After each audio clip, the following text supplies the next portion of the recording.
عرب میں ایک عورت تھی، اس کا نام ام جعفر تھا۔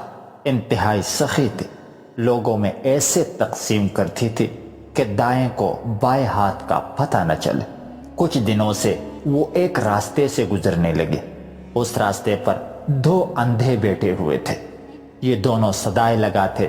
ایک کی صدا ہوتی، الہی مجھے اپنے فضل و کرم سے روزی عطا کر۔ دوسرا اندھا کہتا، یا رب مجھے ام جعفر کا بچا ہوا عطا کر۔ ام جعفر ان دونوں کی صدائیں سنتی اور دونوں کو عطا کرتی۔ جو شخص اللہ کا فضل طلب کر رہا تھا اسے 2 درہم دیتی رہی، جبکہ ام جعفر کے فضل کے طلبگار کو ایک بنی ہوئی مرغی عطا کرتی تھی۔ دلچسپ بات یہ ہے کہ جسے مرغی ملتی وہ اپنی مرغی دوسرے اندھے کو 2 درہم میں بیچ دیتا۔ کئی دنوں تک یہ سلسلہ چلتا رہا۔ ایک دن ام جعفر اس اندھے کے پاس آئی جو ام جعفر کا فضل طلب کرتا تھا، اور اس سے سوال کیا، کیا تمہیں 100 دینار ملے ہیں؟ اندھا حیران ہوا۔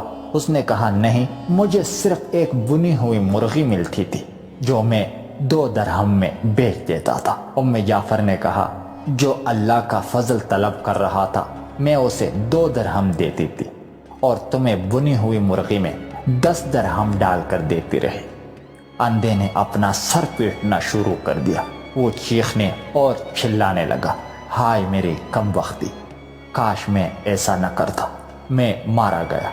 ام جعفر نے کہا، یقیناً اللہ کا فضل طلب کرنے والا کامیاب ہے، اور انسانوں کے فضل کا طلبگار ہمیشہ محروم ہے۔ جو اللہ تعالیٰ کے فضل کے سوا دیگر راستے تلاش کرتے ہیں انہیں زندگی میں گھاٹا ہی ملتا ہے اور آخرت میں رسوائی نصیب ہوتی ہے۔ کم ہی ایسے ہوں گے جو فاقوں سے مر جاتے ہوں گے۔ اس کے باوجود اس دنیا میں ایسے لوگوں کی کمی نہیں جو درہم و دینار کے خاطر ایمان تک بیچ دیتے ہیں، جبکہ مسلمان کا ایمان ہی اس کی سب سے بڑی دولت اور طاقت ہے۔